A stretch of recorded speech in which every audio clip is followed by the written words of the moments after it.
오늘 아침 조이뉴스입니다. 미국 대선이 100일도 채 남지 않은 가운데 대선 후보가 확실시되는 카멀라 해리스 부통령의 호감도가 급상승하고 있습니다. 피격 사건 이후 통합을 외치던 트럼프는 이제 해리스를 악마라고 부르며 공세 수위를 끌어올리고 있습니다. 우리나라 여자 양궁 대표팀이 중국을 꺾고 올림픽 단체전 10회 연속 금메달이라는 금자탑을 세웠습니다. 슛오프까지 가는 접전 끝에 5대4로 승리하며 금메달을 따냈습니다. 역대 최강으로 평가받는 남자 양궁 대표팀이 오늘 밤 단체전에서 올림픽 3회 연속 금메달에 도전합니다. 김우진과 김재덕, 이우석으로 꾸려진 남자팀은 멕시코, 일본 경기의 승자와 8강전부터 치릅니다. 파리에 최근 비가 이어진 영향으로 센강의 수질이 악화해 올림픽 철인 3종 경기의 첫 훈련 일정이 취소됐습니다. 올림픽 조직위원회는 그러나 오는 30일 철인 3종 경기를 시작하기 전에는 수질이 충분히 개선될 것으로 예상했습니다. 일본 도쿄에서 출발해 인천으로 올 예정이던 티웨이 항공기의 출발이 지연돼 승객들이 큰 불편을 겪었습니다.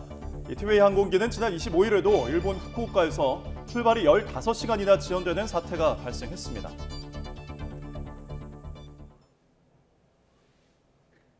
시청자 여러분 안녕하십니까? 월요일 아침 뉴스타트 2부 시작합니다. 미국 민주당의 대선 후보로 사실상 확정된 카멀라 해리스 부통령에 대한 유권자들의 호감도가 수직 상승하고 있다고 미 현지 언론들이 보도했습니다. 미 ABC 방송과 여론조사기관 입소스가 현지 시간 26일에서 27일 미국의 성인 1,200명을 대상으로 조사한 결과 해리스 부통령의 호감을 느낀다는 응답 비율은 43%로 집계됐습니다.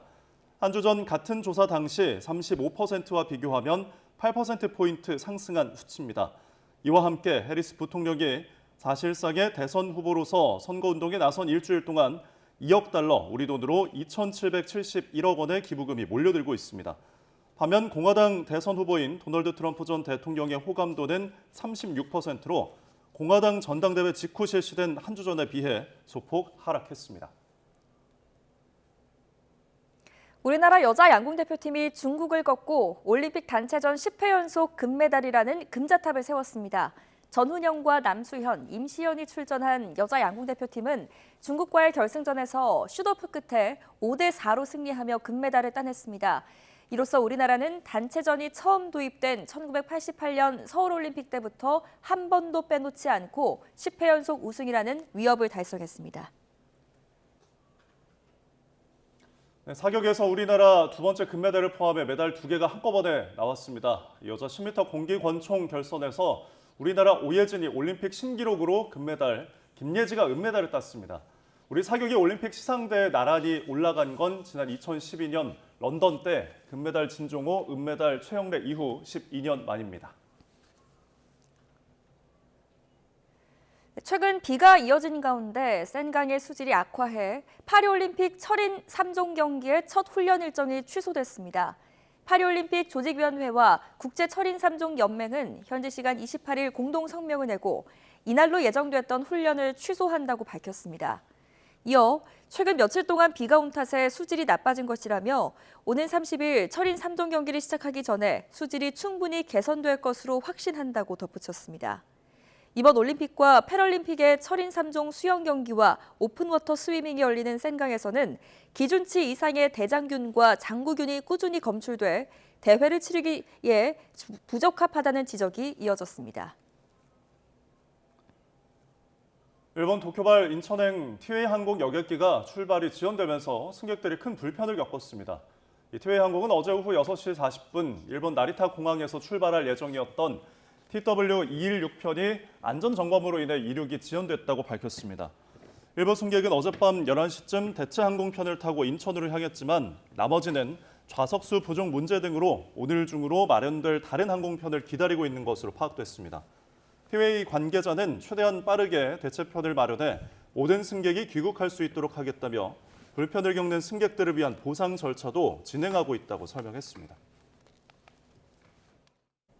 일본을 출발해 인천으로 향하는 티웨이 항공 여객기가 또 지연 출발하면서 승객들이 큰 불편을 겪었습니다. 충남 청양군에선 단독 주택에 불이 나 70대 할머니와 3살 손자가 숨졌습니다. 사건 사고 소식 윤태인 기자가 취재했습니다. 항공사 직원이 창구 앞에 모여든 승객들에게 분주하게 절차를 안내합니다. 어제 오후 6시 40분쯤 일본 나리타 공항에서 인천공항으로 출발할 예정이었던 티웨이항공 여객기가 안전점검으로 인해 이륙이 지연됐습니다. 일부 승객은 어젯밤 11시쯤 대체 항공편에 몸을 실었지만 나머지는 좌석이 부족해 추가 항공편을 기다려야 했습니다.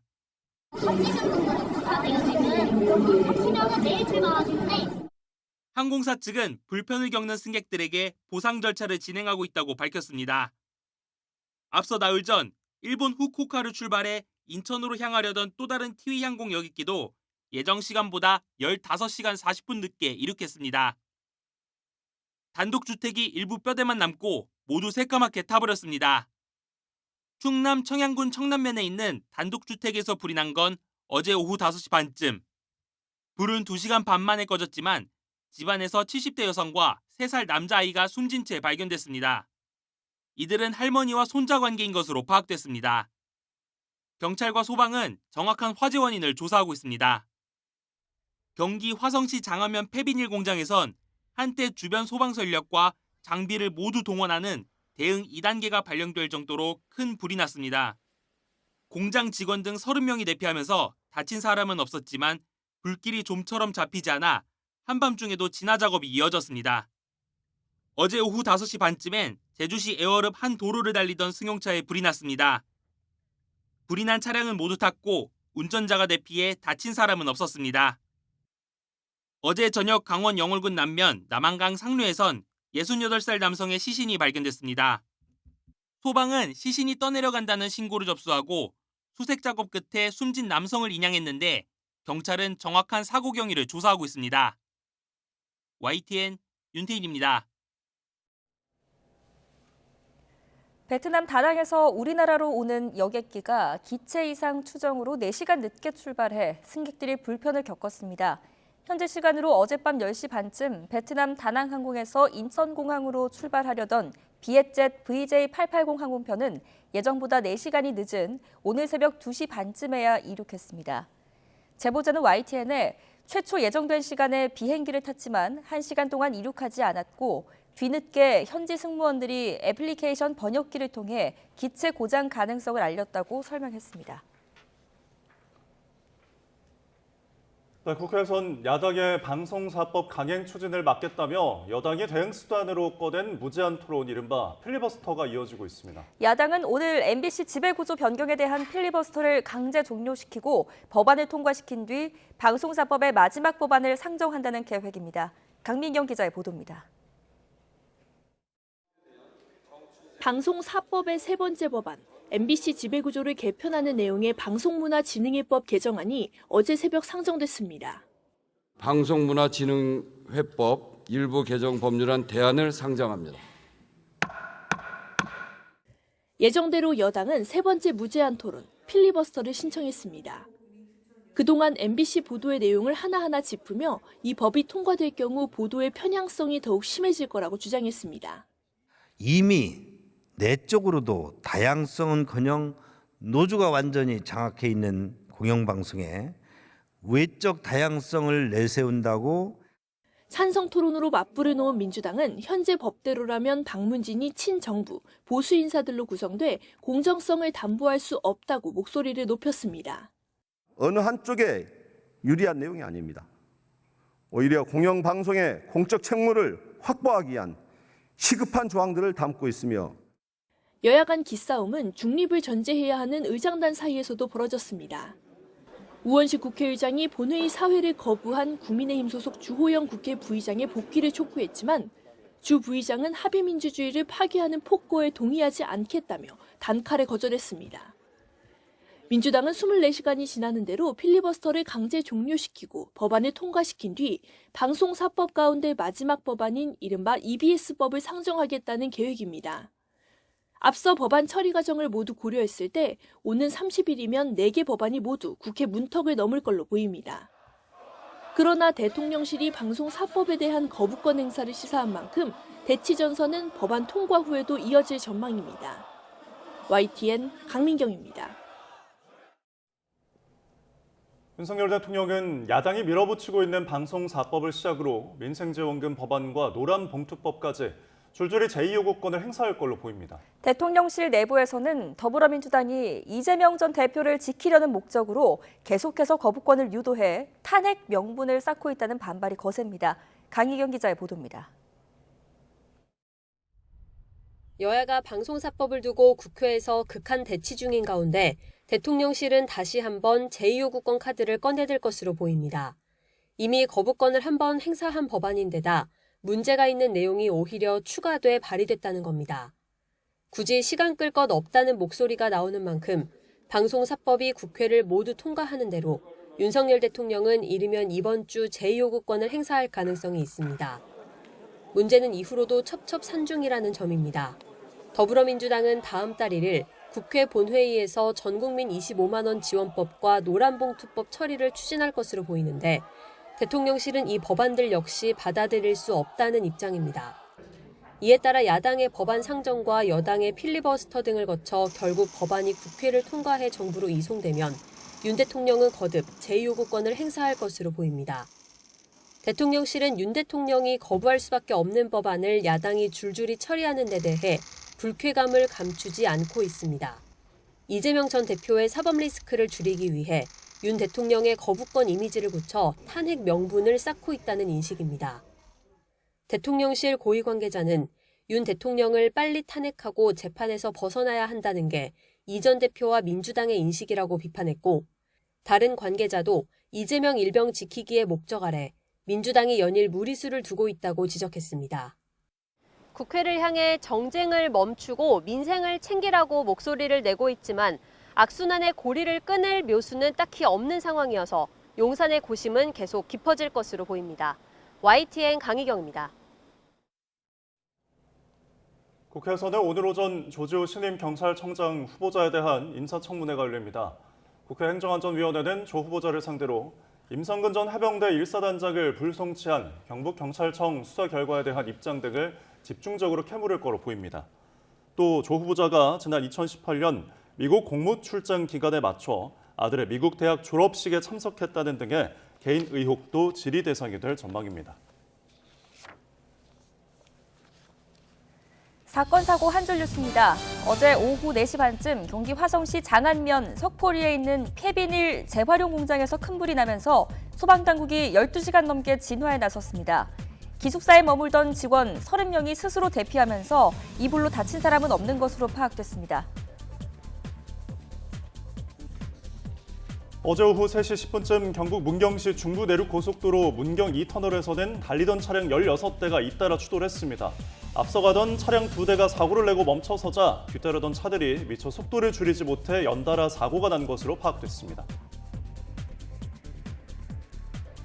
어제 저녁 7시 20분쯤 강원 영월군 남면에 있는 남한강 상류에서 시신이 떠내려간다는 신고가 접수돼 68살 남성의 시신을 인양하고 사고 경위를 조사하고 있습니다. 어제는 1시쯤 경기 고양시 행주회동에 있는 행주나루터 선착장 근처에서 한쪽 팔에 아령이 묶인 60대 남성의 시신이 발견돼 경찰이 조사에 나섰습니다. 어제 낮 1시 10분쯤 경남 창원시 진동면 궁도 앞 해상에서 60대 남성 낚시객이 바다에 빠졌다가 구조돼 병원으로 옮겨졌지만 끝내 숨졌습니다. 어제 오후 2시쯤에는 강원 인제군 인제읍 고사리에 있는 계곡에서 부식된 수류탄이 발견됐다는 신고가 접수돼 군 당국이 수거했습니다.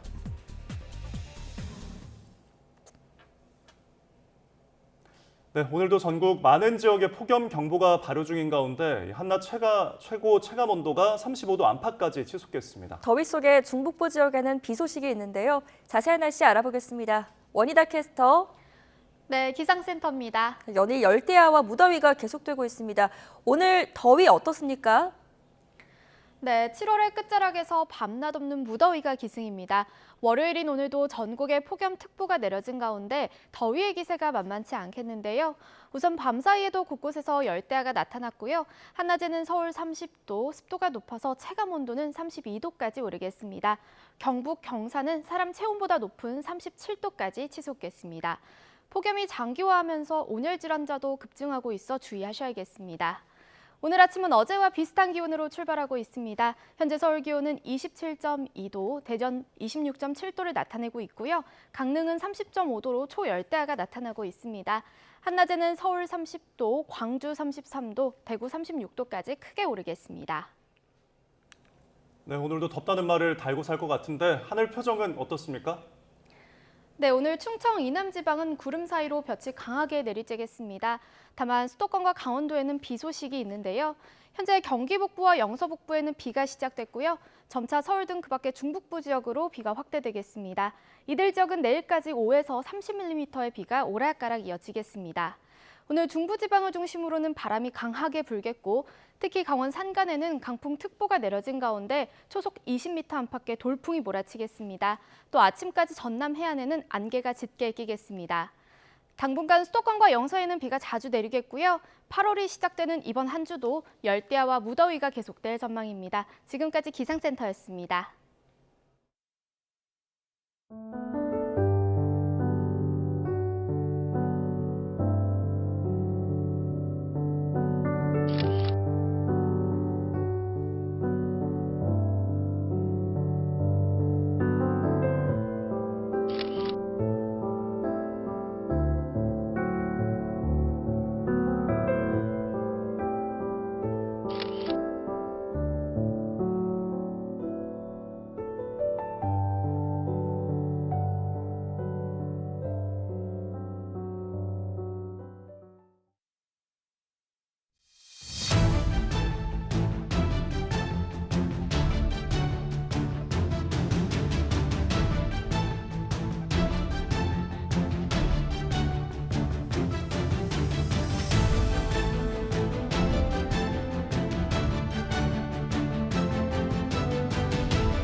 이스라엘 점령지인 골란고원 로켓 피격으로 어린이 12명이 숨지자 이스라엘이 즉각 헤즈볼라에 대한 보복 공습에 나섰습니다. 가자에 이어 헤즈볼라와의 전면전이 초읽기에 들어가면서 미국 등 서방은 이스라엘의 자제를 촉구하고 나섰습니다. 정유신 기자입니다. 어두운 밤 폭격으로 곳곳에 섬광이 솟아오릅니다. 이스라엘군이 레바논 국경지대 마을에 무기 저장고 등을 찾아 밤새 집중 공습에 나섰습니다. 전날 어린이 12명이 숨진 골란고원 축구장 로켓 공격에 대한 보복 조치입니다. 헤즈볼라는 공격 의혹을 즉각 부인했지만 이스라엘은 로켓의 잔해 조사 결과 헤즈볼라의 것으로 확인됐다며 보복 의사를 분명히 했습니다. חיזבאללה שליחה של איראן באזור, חיזבאללה לא ינקה מהאירוע הזה גם בהכחשות המגוחכות שלו. הוא ירה את הירי. 이에 대해 이란은 오히려 이스라엘이 군사적 모험에 책임져야 할 것이라고 강력 경고했습니다. رژیم صهیونیستی زشت‌ترین چهره یک باند جنایتکار رو داره از خودش ارائه میده و نشان میده. اینا دولت نیستن. اینا یک باند جنایتکار. 골란고원 축구장 참변으로 세상을 떠난 어린이들 장례식엔 수천 명의 추모객들이 몰렸습니다. 가자 전쟁에 이어 헤즈볼라와 확전 우려에 불안감을 감추지 못했습니다. אם הדבר הזה ימשיך בצורה כזו, אני לא רואה את האור בקצה המנהרה. 미국 등 서방은 물론 러시아까지 축구장 피격을 비난하면서도 이스라엘의 자제를 촉구했습니다. 토니 블링컨 미 국무장관은 이스라엘의 자유권을 지지한다면서도 전면전으로 악화하는 것은 원하지 않는다고 선을 그었습니다. We also don't want to see the conflict escalate. We don't want to see it spread. That has been one of our goals from day one, from October 7th on. 이스라엘과 헤즈볼라의 전면전이 벌어질 경우 이란과 확전이 불가피하다고 외신들은 내다보고 있습니다. 이스라엘은 하마스와 헤즈볼라뿐만 아니라 예멘의 후티 반군까지 직접 타격에 나서 이른바 3면 전쟁으로 중동 전체가 화약고가 될 수 있다는 우려가 커지고 있습니다. YTN 정유신입니다. 팀원과 IMF가 현장 접수와 환불을 중단한 가운데 온라인 지급도 사실상 중단되자 일부 결제사가 직접 처리에 나섰습니다. 네이버페이는 자신들을 통해 거래를 한 사람들의 피해 신청을 받아 직접 환불을 하기 시작했는데요. 한편 환불을 받지 못한 다수의 피해자들은 소송 움직임도 보이고 있습니다. 김기봉 기자입니다. 피해자들로 북새통을 이뤘던 팀원과 위메프 사옥이 일요일엔 문이 잠긴 채 썰렁했습니다. 두 회사는 현장 환불을 끊고 온라인 접수는 계속한다고 밝혔지만 주말 사이 추가 환불을 받은 사람은 없었습니다. 피해 접수만 받은 채 후속 처리는 월요일로 미뤘기 때문입니다. 주말 동안 1대1 상담톡으로 이제 고객들이 접수를 하면은 그거를 상담사들이 이제 월요일에 출근을 해가지고 처리를 할 예정이고요. 그래서 이걸 뭐 운영을 한다고 하기에는 조금 어려울 것 같습니다. 휴태는 금융당국에 해외 계열사 위씨를 통해 700억 자금 조달을 하겠다고 말했지만 실제 자금 조달 계획은 내지 않았습니다. 아울러 중국 600억 원 자금설도 실체가 확인되지 않고 심지어 중국 지사가 먼저 문 닫았다는 소식도 퍼져 피해자들의 답답함은 더 커졌습니다. 이런 가운데 결제사의 한 곳인 네이버페이는 직접 해결에 나섰습니다. 네이버페이를 통해 결제한 소비자들의 피해 신고를 받고 바로 환불 작업에 들어갔습니다. 일단 환불을 해주고 팀원과 위메프에 구상권을 청구한다는 계획입니다. 팀원이나 위메프한테 사용자들한테 환불을 해주고 저희는 구상권을 청구해야 되는 상황이에요. 근데 이제 못 받을 수도 있죠, 사실은. 근데 그럼에도 불구하고 팀원은 지금까지 600건, 위메프는 3,500건을 환불했다고 밝혔지만 아직 환불을 받지 못한 다수의 피해자들은 소송까지 불사한다는 계획입니다. 통신 판매 중개 의뢰인한테도 소송을 아마 해서 보상을 저희가 손해배상 등을 청구를 해야 될 텐데 시도 현황을 보고서 실제 손해가 전부되지 않는 부분에 대해서 앞으로 이제 소송을 제기할 여지가 좀 있을 것 같습니다. 이런 가운데 사태 초기부터 잠적했던 큐텐 오너 구영배 씨가 국내에 있다고 밝힌 것으로 전해졌습니다. 한 언론사에 문자를 보내 당연히 국내에 머물고 있지만 수습이 쉽지 않다며 양해를 구한 것으로 전해졌습니다.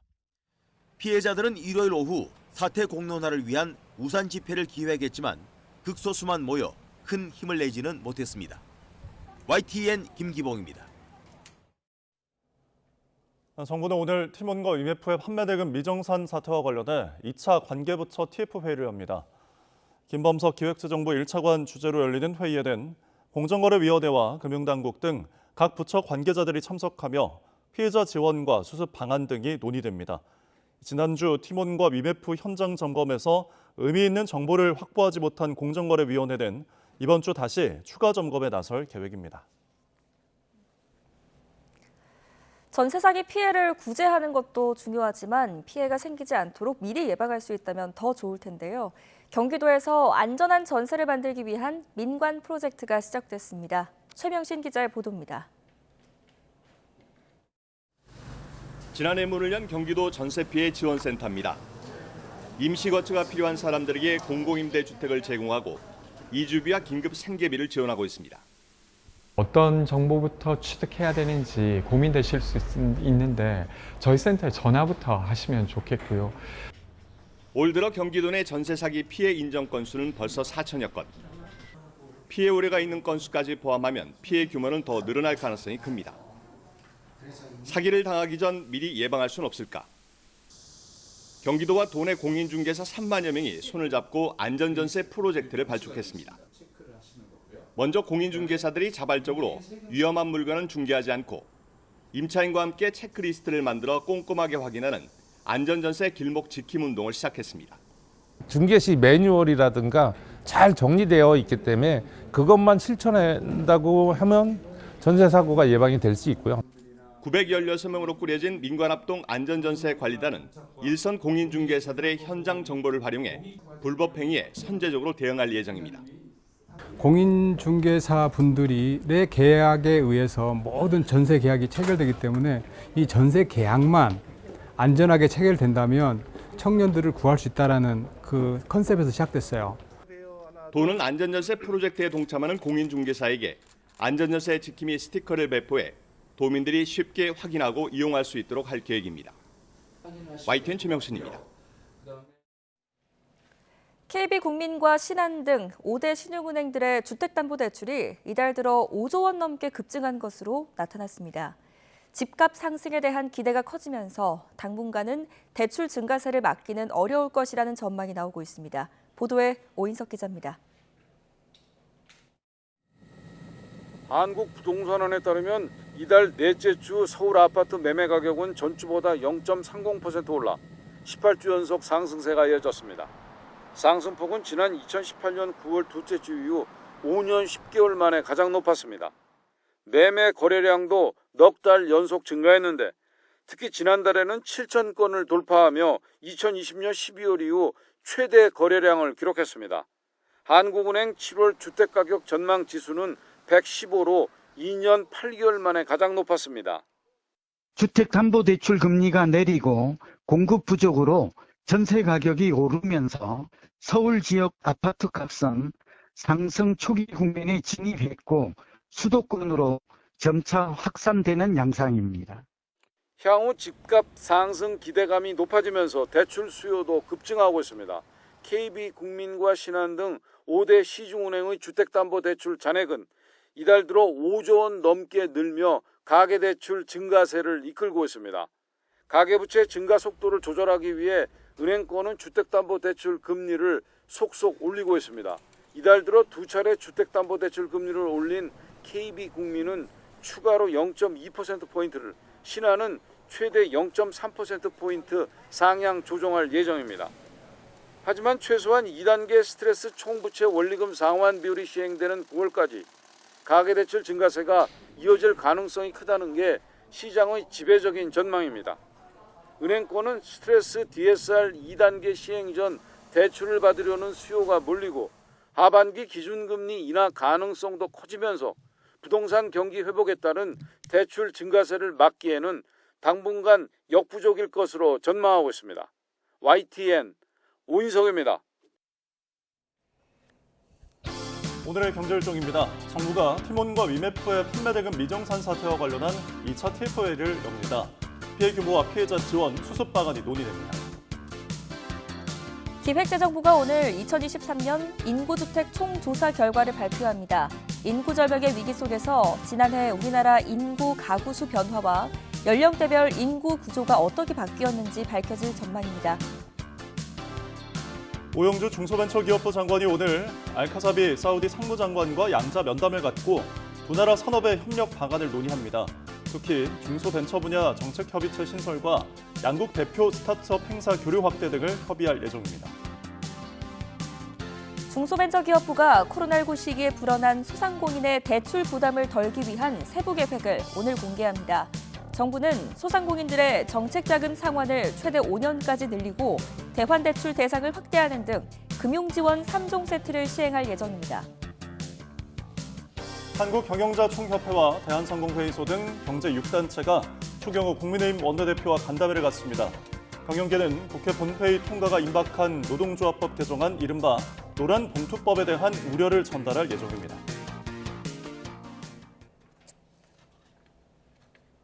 네, 전국 각급 법원이 여름휴가철을 맞춰서 오늘부터 2주 동안 휴정기에 돌입합니다. 잠깐의 휴식이 끝나면 이재명 전 민주당 대표 재판 결심과 도이치모터스 주가 조작 사건 항소심 선고 등 주요 재판이 줄줄이 이어질 전망입니다. 김철희 기자가 정리했습니다. 주요 재판을 소화하느라 쉼없이 달려왔던 법원이 이번 주부터 2주 동안 휴정기를 맞아 멈춰섭니다. 이에 따라 서울중앙지법에서 매주 진행하던 이재명 전 더불어민주당 대표 관련 재판 등 주요 사건들의 재판도 잠시 중단됩니다. 하지만 휴정기가 지나면 본격적인 법원의 시간이 시작됩니다. 이재명 전 민주당 대표는 8월 13일 대장동 재판을 시작으로 다시 법정 다툼에 돌입합니다. 이 전 대표는 대선 후보 시절 허위 발언을 공표했다는 공직선거법 위반 혐의와 경기도지사 시절 핵심 증인에게 허위 증언을 요구했다는 위증교사 의혹으로도 재판을 받고 있는데 9월 6일에 공직선거법 재판 결심이, 9월 30일에는 위증교사 사건 결심이 예정돼 있습니다. 결심과 선고가 기다리는 이번 가을이 이 전 대표 사법 리스크의 최대 고비가 될 것으로 보입니다. 9월 12일에는 김건희 여사 관여 논란이 불거진 도이치모터스 주가 조작 사건의 항소심 선고가 예정돼 있습니다. 1심 재판부가 김 여사 명의의 계좌 3개가 시세 조종에 동원됐다고 판단한 가운데 주가 부양에 계좌를 제공한 혐의를 받는 전주 손모 씨의 항소심 결과가 김 여사 수사에도 영향을 미칠 수 있다는 전망이 나옵니다. 이 밖에도 1심에서 무죄를 선고받은 양승태 전 대법원장의 사법농단 항소심 첫 재판은 9월 11일에, 이재용 삼성전자 회장의 부당합병 회계 부정 혐의 항소심 첫 공판도 9월 30일에 각각 진행될 예정입니다. YTN 김철입니다. 닷새째 필리버스터가 진행되고 있는 국회에선 오늘 MBC의 지배구조를 개편하는 방송문화진흥회법 개정안이 야당 주도로 통과될 것으로 보입니다. 더불어민주당을 포함한 야당은 오늘 오전 표결로 무제한 토론, 필리버스터 강제를 종료한 뒤 방문진법 개정안을 처리할 방침입니다. 법안은 MBC의 최다 출자자인 방송문화진흥회 이사의 수를 21명으로 늘리고 이사 추천 권한을 학회와 시민사회 등으로 다양화하는 내용을 담고 있습니다. 야당은 방송사법 가운데 마지막 한 개 법안인 한국교육방송공사법 개정안, 이른바 EBS법도 본회의에 상정할 예정인데 여당의 필리버스터를 고려하면 법안은 내일 처리될 것으로 보입니다. 국회 정보위원회는 오늘 전체 회의를 열고 국가정보원을 상대로 최근 미국 검찰이 기소한 수미테리 미국 외교협회 선임연구원에 대한 사건 경위에 대해 보고를 받습니다. 앞서 미국 연방검찰은 CIA 출신인 한국계 북한 전문가가 한국 정부를 위해 불법으로 활동을 했다며 최근 수미테리 연구원을 재판에 넘겼습니다. 정보위는 또 김정은 북한 국무위원장과 푸틴 러시아 대통령이 정상회담을 통해 맺은 포괄적인 전략 동반자 조약에 대한 보고도 들을 예정입니다.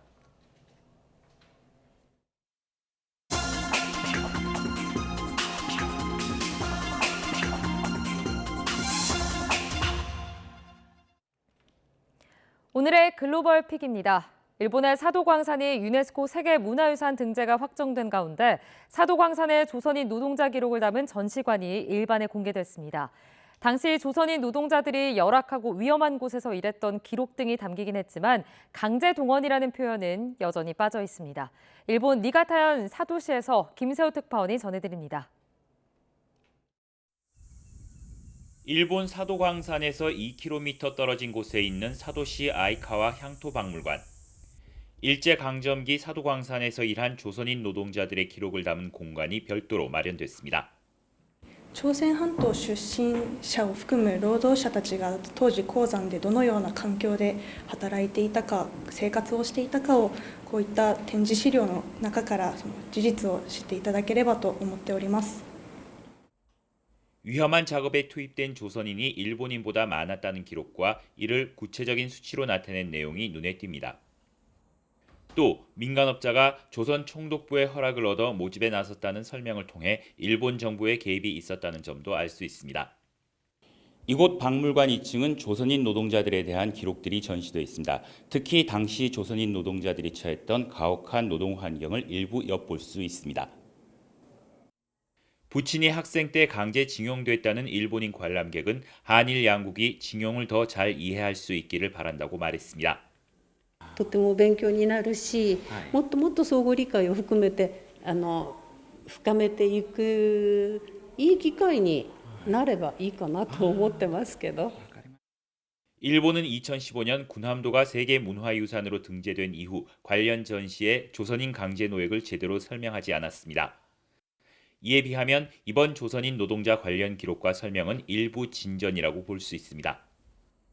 하지만 강제동원이라는 표현은 어디에도 찾아볼 수 없어 강제동원의 역사를 제대로 마주하지 않는다는 비판은 여전히 피하기 어려워 보입니다. 여기에 우익 성향의 산케이 신문은 아예 조선인 노동자 관련 전시실 설치는 불필요하고 화근이 될 결정이었다고 비난하고 나섰습니다. 이 때문에 일본이 조선인 강제동원 역사에 대한 설명에 얼마나 충실히 나설지는 한동안 더 지켜봐야 할 것으로 보입니다. 일본 니가타현 사도시에서 YTN 김세호입니다. 12명이 숨진 이스라엘 점령제 골란권의 축구장 로켓 공격 이후 이스라엘이 레바논 남부의 헤즈볼라 시설에 보복 공습을 감행했습니다. 이스라엘군은 현지 시간 28일 레바논의 차브리하, 보르즈 엘크말리, 베카, 킬라 등 여러 마을에서 무기 저장고 등의 목표물을 밤새 공격했다고 밝혔는데요. 이에 대해 이란은 이스라엘은 어리석은 군사적 모험이 초래한 결과에 대해 책임져야 할 것이라고 경고했습니다. 미국 정부는 골란구원의 축구장 로켓 공격의 주체로 헤즈볼라를 지목하며 규탄 입장을 밝혔습니다. 방일 중인 토니 블링컨 미 국무장관은 헤즈볼라가 로켓 공격을 했다는 징후가 농후하다며 자국민을 테러리스트의 공격에서 보호할 이스라엘의 권리를 지지한다고 말했습니다. 하지만 이번 공격으로 사태가 악화하는 것을 원하지 않는다며 이스라엘 정부와 대화하고 있으며 이번 충돌이 확산하는 것을 원치 않는다고 강조했습니다. 미국 중앙은행인 연방준비제도가 이번 주 연방공개시장위원회 회의에서 9월 금리 인하 가능성이 매우 크다는 신호를 보낼 것이라는 전망이 나왔습니다. 월스트리트저널은 연준 위원들이 7월 중 금리를 낮출 가능성이 작은데도 이번 회의는 한동안 가장 중요한 통화정책 회의가 될 것이라고 강조하고 있다며 이같이 전했습니다. 타이완과 중국 남부를 강타한 제3호 태풍 개미의 세력이 약화했지만 폭우가 이어지면서 인명피해가 커지고 있습니다. 중국 CCTV 등에 따르면 남부 후난성에선 폭우로 산사태가 발생해 민간 숙박업소에 있던 21명이 매몰됐고 이 가운데 15명이 숨진 것으로 파악됐습니다. 인구 2,800만 명의 남미 베네수엘라에서 임기 6년의 대통령을 선출하는 투표가 현지 시간 어제 새벽 6시에 시작됐습니다. 돌발 상황이 없다면 당선인은 이르면 우리 시간으로 오늘 낮 12시 전후에 나올 것으로 예상됩니다. 할리우드 마블 시리즈의 아이언맨으로 유명한 배우 로버트 다우니 주니어가 어벤져스 시리즈의 악당 닥터 둠 역으로 돌아옵니다. 다우니 주니어는 미국 샌디에고에서 열린 코믹콘 행사에서 이 소식을 알렸는데요. 다우니 주니어가 아이언맨이 아닌 악당 닥터 둠으로 복귀한다는 소식에 일부 팬들은 충격에 빠졌다고 버라이어티는 전했습니다. 영화 스타워즈에서 레아 공주 역의 캐리 피셔가 입었던 황금색 비키니 의상이 미국 경매에서 2억 4천만 원을 넘는 가격에 낙찰됐다고 외신들이 보도했습니다. 영화 역사상 가장 유명한 의상 중 하나로 꼽히는 이 비키니는 스타워즈의 콘셉트 디자이너 리처드 밀러의 작품인데요. 영화 속에서 레아 공주는 범죄 조직의 보스 자바 더 헛에게 노예로 잡혀있을 때 이 비키니를 착용했습니다. 그룹 스트레이키즈가 새 미니 음반 에이트로 미국 빌보드 메인 앨범 차트 빌보드 200에서 자체 통산 5번째 1위를 차지했습니다. 스트레이키즈는 이로써 2022년 오디너리를 시작으로 맥시던트, 파이브스타, 락스타에 이어 이번 에이트까지 5작품 연속으로 차트 1위에 오르는 기록을 썼습니다. 지금까지 글로벌 픽이었습니다.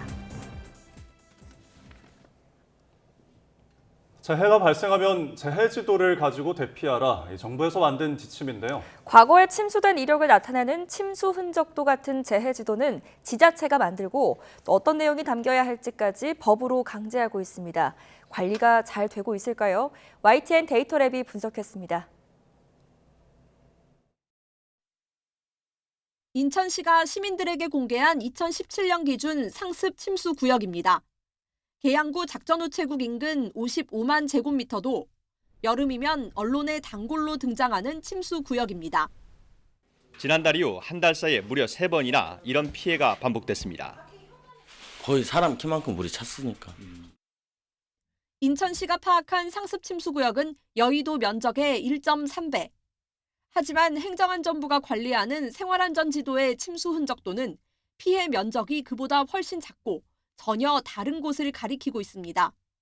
인천시가 상습 침수구역으로 설정한 영역의 99.8%가 행안부 지도엔 빠진 겁니다. 인천만이 아닙니다. 서울시와 행안부의 침수지도, 눈으로 봐도 확연한 차이가 납니다. 서울시 공개 침수 흔적도의 60%가 행안부 지도에는 빠져 있습니다. 행안부는 지자체가 출처 모르는 데이터를 별도로 공개한 게 문제라는 입장입니다. 침수 흔적도 행안부가 공개하고 있는 건 다 맞는데 인천도 그렇고 서울도 그렇고 자기네들이 공개한 데이터들이 지금 틀렸다고 지금 그러거든요. 하지만 행안부 지도로 통일하기엔 빠져있는 상습 침수 구역이 너무 많습니다. 침수 흔적도는 자연재해 대책법상 재해지도 작성 기준 등에 관한 지침을 따라 지자체가 작성하도록 돼 있는데 침수 구역을 지나치게 적게 계산할 조건이 곳곳에 보입니다. 기초 지방자치단체에서 해요. 도로 같은 지표상에 흐르던 물이 집안보다 낮은 반지하 주택으로 유입된 경우에는 작성 대상에서 제외 가능하다 이런 조항들이 좀 있거든요. 예고 없는 비가 더 많이, 더 자주 오는 기후 재난의 시대. 시민들이 어떤 지도를 믿고 봐야 할지 누구도 속 시원한 답을 주지 못합니다. 그 안에는 절차나 방법은 있지만 실제로 이거를 어떤 데이터들을 어떻게 가공을 해서 어느 정확도로 어떻게 검증할 건지, 이 중요한 정보라면 이걸 지자체 단위로 이렇게 알아서 하라고 맡겨둬야 되는가라는. 이런 가운데 물 재해 상황 관리를 맡고 있는 환경부는 도시 침수 지도를 공개하고 있지만 많은 지역이 미제작 상태입니다. YTN 장하영입니다. 출근길 고속도로에서 굴러온 쇳덩이를 밟아 차가 망가지는 아찔한 사고가 났습니다. 그런데 보상받는 건 쉽지 않아서 결국 피해자가 자기 돈으로 차를 수리해야 하는 상황입니다. 무슨 이유인지 양동훈 기자가 취재했습니다. 고속도로에서 차선을 바꾸던 차량이 땅에 떨어진 쇳덩이를 밟고 지나가고 뒤에 달리던 차량도 굴러온 쇳덩이를 밟아 덜컹거립니다. 좀 쾅 하고 소리도 크게 나고 제 차 안에 있는 텀블러 1리터짜리 텀블러가 튕겨나갈 정도로 차가 크게 심하게 튕기면서 많이 흔들렸고요. 그때 정말 많이 무서웠어요. 많이 무서웠고. 사고 충격으로 타이어가 터지고 휠도 깨졌습니다. 도로관리 주체인 도로공사로부터 보상받을 수 있을 거라고 생각했지만 그렇지 않았습니다. 보상을 받을 수 있을 거라 생각을 하고 물어봤더니 이제 제3의 낙하물에 의한 사고 같은 경우에는 도로공사 측에는 책임이 없다라고 이렇게 설명을 해주시더라고요. 보상을 받으려면 물건을 떨어뜨린 차량을 찾아 청구해야 하는 상황. 신고를 받은 경찰이 가해 차량을 찾고 있지만 물건이 떨어지는 장면이 CCTV에 잡히지 않아 어려움을 겪고 있습니다. 그런데 이런 사고는 이번만이 아닙니다. 고속도로 낙하물 사고는 2019년부터 5년 동안 연평균 50여 건에 달합니다. 차량 파손을 넘어 인명피해로 이어지기도 합니다. 하지만 가해 차량을 찾는 경우는 드문데 지난해 고속도로에 떨어진 철제 구조물을 들이받았던 택시기사도 결국 자차 보험으로 차를 수리하고 보험료 할증까지 됐습니다. 1,800만 원 나왔어요. 차 경적이. 사고로 인해 가지고 보험료가 할증돼 갖고 1,040만 원 나왔더라고. 그러고 주고 어떻게 영업용 해요. 그래서 차를 팔았지. 이렇게 피해자가 모든 책임을 뒤집어 쓰는 상황을 개선해야 한다는 지적이 나옵니다. 도로관리청에서 1차적인 책임을 지고 이 부분에 대해서 도로관리청이 원인 규명자를 찾아가지고 구상하는 식으로 손해배상이 이루어진다면 억울함이 조금이라도 좀 줄어들 수 있습니다. 또 도로공사에 직접 적재불량 차량을 단속할 수 있는 권한을 주는 등 도로 위 낙하물을 줄일 수 있는 대책이 필요하다는 목소리도 나옵니다. YTN 양동훈입니다. 이번 장마 기간에는 장대비와 한증막 더위가 번갈아 기승을 부리면서 기후위기를 실감하게 하고 있습니다. 태풍 같은 재난 상황까지 더해지면 정부가 기업들의 재택근무를 권고하기도 하는데요. 실제 직장인들에게는 별다른 효과가 없었다는 설문조사 결과가 나왔습니다. 송지인 기자가 취재했습니다. 수도권 전역에 극한 호우가 쏟아졌던 지난 17일 아침. 물에 잠긴 도로부터 폭우에 펑 터져버린 신호등. 지하철이 운행을 멈추면서 버스 정류장으로 몰린 시민들까지 출근길은 그야말로 전쟁터가 됐습니다. 정부가 기업들의 출퇴근 시간 조정을 적극적으로 독려했던 1년 전 태풍 카눈 때도 출근길 혼란은 비슷했습니다. 이처럼 자연재해가 몰아치는 때에도 상당수 K 직장인들은 탈출근을 할 수밖에 없었다는 설문조사 결과가 나왔습니다. 정부가 기업들의 재택근무를 권고했을 때조차 자연재해를 뚫고 정시 출근했다고 답한 직장인이 61.4%에 달했습니다. 나이대로 보면 20대, 40대, 50대 순으로 많았고 직급별로는 일반 사원급보다 중간 관리자급이나 실무자급에서 많았습니다. 나아가 응답자 15.9%는 자연재해 상황에서 지각했다는 이유로 괴롭힘이나 불이익을 겪거나 그런 경우를 본 적이 있다고 답했습니다. 시민단체는 정부가 강제성 없는 권고에 그칠 게 아니라 노동자 보호 규정을 명문화해야 한다고 주장합니다. 위기 상황 때 저희들이 자기가 출근하지 않을 수 있도록 작업 중지권이라고 하는데 그런 거 자유롭게 행사할 수 있게 권한 보호를 법적으로 할 필요가 있습니다. 개별 기업 차원에서도 상황에 맞는 근무 유연화 방안을 적극적으로 고민해야 한다는 지적도 나옵니다. YTN 송재인입니다. 네, 뉴스타트 3부 잠시 후에 이어집니다.